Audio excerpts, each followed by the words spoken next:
Baharlı Qaraqoyunlu dövləti və Ərdəbil hakimliyinin tarixinə aid oxşar cəhət. Avropa dövlətləri ilə diplomatik əlaqələrin qurulması heç birinə aid deyil. Bunu çıxardırıq. Teymurilər dövləti ilə müqavilə imzalamaları bu Qaraqoyunlu dövlətinə aid bir xüsusiyyətdir. Herat müqaviləsini götürə bilərik. Ağqoyunlu dövləti ilə müharibə aparmaları bu daha çox Ərdəbil hakimliyinə düz gəlir. Qaraqoyunlular dövlət olaraq müharibə aparmayıblar.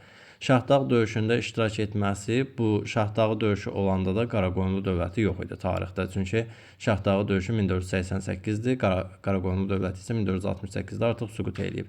Burada ən düzgün cavab Şirvanşahlar dövləti ilə mübarizə aparmalarıdır. Ərdəbil hakimliyi ümumiyyətlə bütün deməli dövrlərində Şirvanşahlar dövləti ilə mübarizə aparıb. Qaraqoyunlu dövlətinə də misal olaraq 1412-də baş vermiş Kür döyüşünü deyə bilərik ki, bu zaman Qaraqoyunlu dövlətindən Şirvanşahlar asılı vəziyyətə düşür. Orada məğlubiyyət yaşayırlar. Düzgün cavabımız budur.